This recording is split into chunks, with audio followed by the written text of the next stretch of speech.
The telescope above is a Williams Optics 81mm doublet refractor.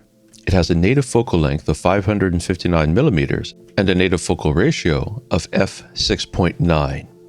With its accompanying 0.8 reducer corrector, it has an adjusted focal length of 447mm and an adjusted focal ratio of 5.5.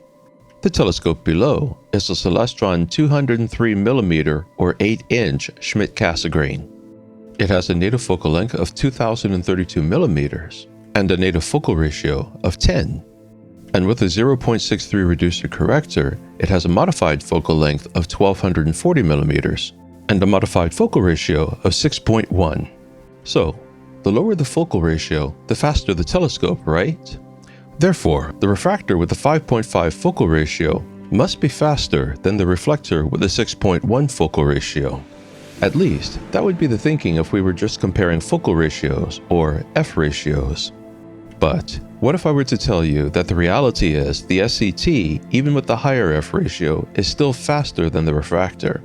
At least if you define fast by how quickly the telescope can gather photons over time, instead of the usual way, which is to look at the focal ratio and say that the lower it is, the faster the telescope is, which really, as you'll see, is pointless.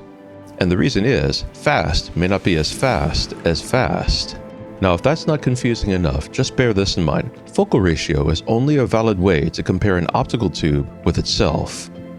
Now, if you're having a big, huh moment, don't worry, we'll clear it up. Let's start off by defining what focal ratio is. Mathematically, focal ratio is simply focal length divided by aperture. Focal length, in a nutshell, is how much your telescope will magnify what it's looking at. Astronomers and astrophotographers refer to a telescope's magnification quality as focal length because the objects that we look at are so distant you can't just say the telescope magnifies this object by this amount or that amount. Basically, focal length refers to how much the telescope will narrow into a region of the sky.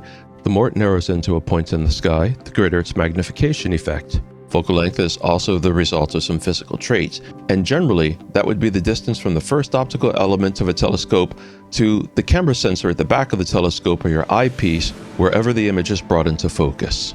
Though there are plenty of exceptions to that definition of focal length. For example, Schmidt-Cassegrain telescopes combine concave and convex mirrors to achieve focal lengths of over 2 meters in optical tubes that aren't even 50 centimeters in length. But that's a different concept for another video. Suffice it to say for now that focal length represents a telescope's magnification, and aperture refers to a telescope's diameter, which directly results in its ability to gather light. A telescope is fundamentally a bucket for photons, and the wider the bucket, the more photons will land in it. How focal length and aperture affect an image very simply works like this. If the focal ratio is slow, the telescope will emphasize magnification at the expense of brightness of the image.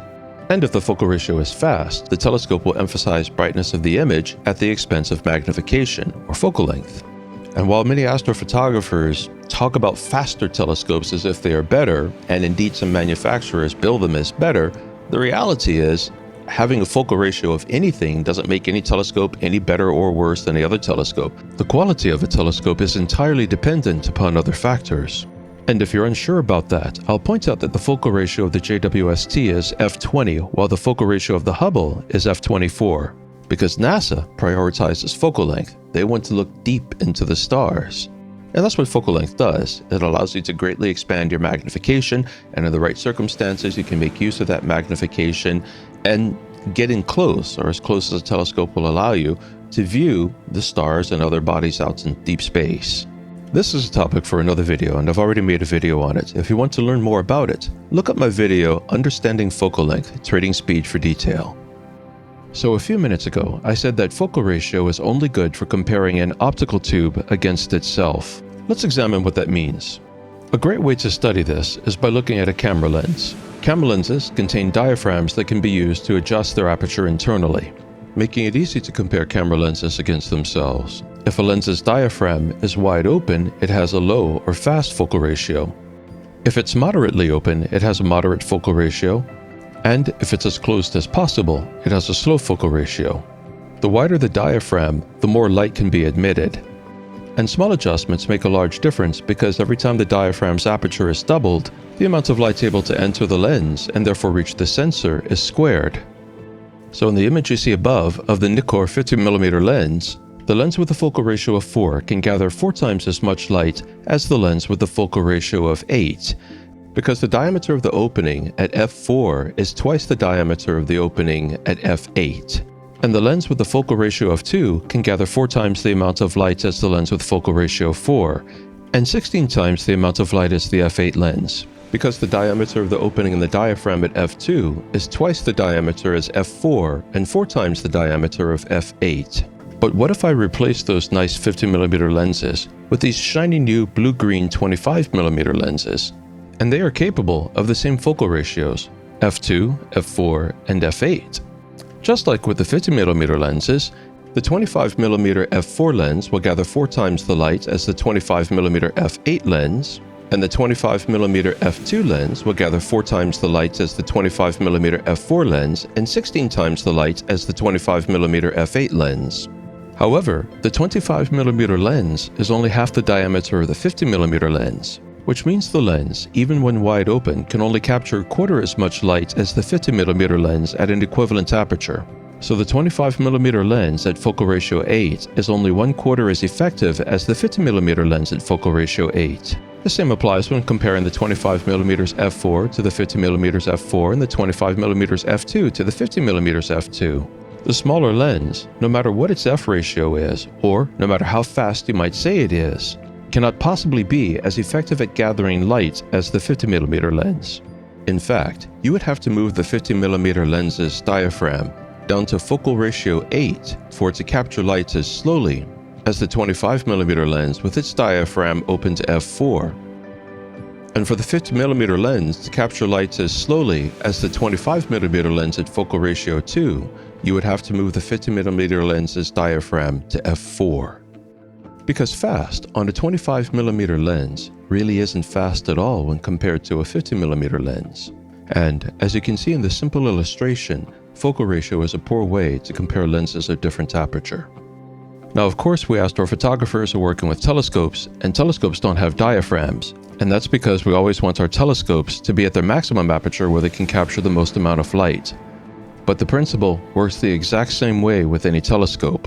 So for example, a 4-inch telescope billing itself as fast because it has a focal ratio of f4 is only fast compared to another 4-inch telescope at a slower f ratio, say f5, f6, f12, whatever. An 8-inch telescope, were it also to have a focal ratio of f4, would capture light 4 times faster than a 4-inch telescope at focal ratio 4. In fact, you'd have to double the focal ratio on the 8-inch telescope, getting it up to f8. Thereby dropping its light gathering capacity by 3/4, for it to gather light as slowly as the 4-inch telescope even though it's ostensibly fast with a focal ratio of f4. And this is why I was able to tell you at the beginning of this video that the 203mm Schmidt-Cassegrain telescope, shown below now, with its modified focal ratio of 6.1, is in reality faster at gathering light than the refractor with its modified focal ratio of 5.5. The SCT has that huge mirror, which allows it to gather light some 5 times faster than the refractor, and that's even after subtracting the space occupied by the secondary mirror in the middle. And all that light collecting power means that the SCT can build up an image much faster than the refractor, even though the refractor would be described as faster than the SCT in terms of focal ratio. And this is what I mean when I say that fast isn't always as fast as fast.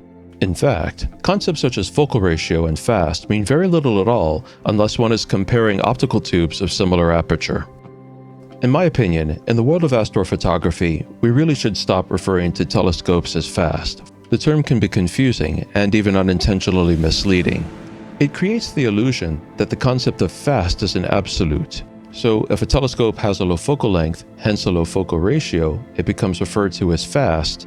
And that can easily lead to the misunderstanding that the telescope labeled as fast can be used to create an image faster than another telescope not labeled fast. But, as we have seen, a telescope that would not be thought of as fast because it has a higher focal ratio may well yet be much more effective at gathering light than the so-called fast telescope if it has the aperture to back up that higher focal length. And, though I hate to say it, this has led certain manufacturers to take advantage of the misunderstanding and push certain telescopes in marketing, specifically on that notion of fast. And that's something to watch for, because there are many factors that matter so much more than the focal ratio of a telescope. If you are in the market for a telescope, what you first and foremost need to consider is what kind of objects you are interested in imaging. If you are interested in imaging small faraway things like distant nebulae, distant galaxies, planets and comets, asteroids, and other very small objects, you really need to prioritize a telescope with a long focal length. And if you're interested in filming larger objects such as some of the vast nebula complexes in the sky, the Milky Way, panoramas including galaxies and nebulae, and all the backdrop, then a telescope with a lower focal length will be best for you. And in both cases, whichever telescope you get should have as wide an aperture as possible. Aperture is light gathering ability, as well as detail resolving power, but the latter is another topic for another time. The focal ratio should be nothing more than a side effect of whatever focal length and aperture you determine that you need. And if you consider focal ratio at all, just think of it as an efficiency indicator, telling you how efficiently the telescope that you are looking at may gather light given its focal length and the diameter of its optics. I hope that helps you in your astrophotography, and if you are shopping, it helps you going forward. And if nothing else, helps you to understand why there has been all the talk lately about is focal ratio really a thing? When manufacturers refer to telescopes as fast or slow or whatever, is that really a thing?